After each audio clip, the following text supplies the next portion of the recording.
Le prince Albert Ier a décidé de réunir à Monaco des policiers et des juristes issus de 27 pays différents pour réfléchir, je cite, à la constitution d'une organisation nouvelle destinée à faciliter la recherche et l'arrestation de malfaiteurs.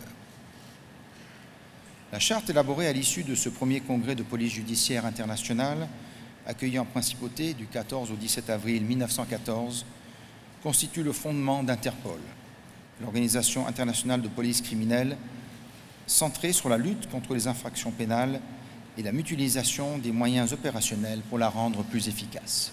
La date est donc historique. 100 ans après ce premier congrès, les polices du monde entier sont réunies en principauté tout au long de la semaine à l'occasion de la 83e Assemblée générale d'Interpol. Interpol a pour objectif de permettre aux polices des différents pays de travailler ensemble afin de lutter contre la criminalité. Un rendez-vous qui revêt une importance toute particulière pour la principauté, puisqu'il fait donc écho au travail de coopération internationale initié il y a un siècle par le prince Albert Ier, au cours d'une année qui sera également marquée par le début de la Première Guerre mondiale.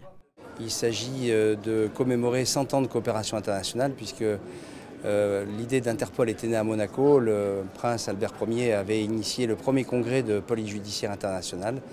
Et cette Assemblée générale arrive maintenant, après de longs mois de préparation, et c'est un événement également très important pour la sûreté publique de Monaco.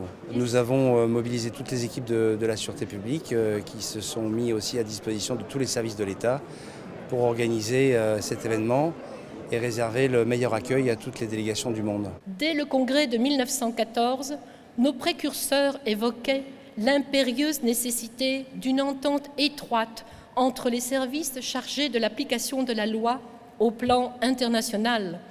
Parmi les 12 vœux sur lesquels ils s'étaient accordés figurait la facilitation des échanges directs entre polices, la création d'un fichier central international des antécédents et la mise en place de procédures harmonisées en matière d'extradition. Interpol d'abord, mais aussi les Nations Unies et diverses enceintes de coopération régionale ont contribué à faire que ces vœux deviennent pour une large part réalité.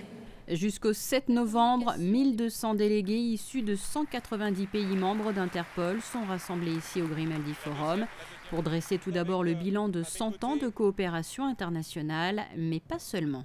Et il s'agira aussi, après des échanges qui seront organisés notamment avec de nombreuses personnalités ministérielles, il s'agira de prévoir et d'évoquer les stratégies du futur, notamment par rapport aux nouvelles formes de la délinquance.